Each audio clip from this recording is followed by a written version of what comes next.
has seen great carnage. We've stopped at beautiful cemeteries,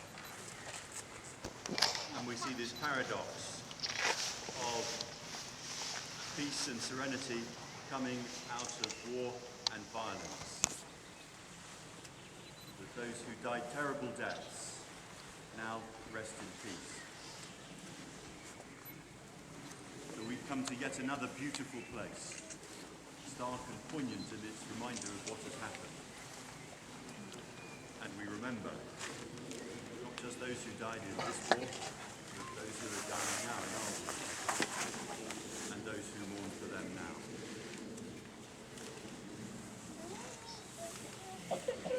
My name is Philip Trousdell. I'm Colonel of the Royal Irish Regiment. When I was a young man, in my teens, I went to the main museum in Belfast. And in one of the galleries there, high up on the wall, was an enormous photograph blown up. And it was of a group of women standing in a field, and round their feet was strewn the reaped corn from that field.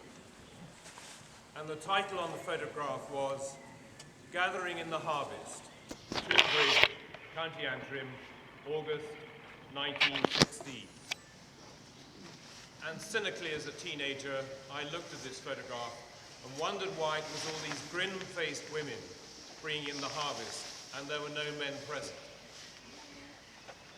When I joined my regiment and learnt my regimental history, I understood why there were no men present in Tombridge in August 1916. Because they were here. And most of them, like the corn at the feet of their women, had been cut down by the harvest of war and were drying in the fields. We now stand where the 36th Ulster Division was mown down, and not a family in the province of Ulster, as it then was, survived without losing one of their menfolk. So now we're going to lay some wreaths, and we're going to have a service, and I will be thinking of my fellow countrymen, and you will be thinking of those that you know who died in the First and Second World Wars and subsequently, those too who have been harvested by war.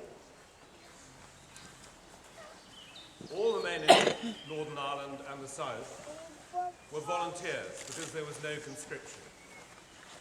And all the people who are now in our services are volunteers as well. And the young men of Ireland and the rest of the nation stood upon the ramparts of our freedom, just as our young volunteers today stand upon the ramparts of our freedom. So let us, in the laying of wreaths, remember them as well.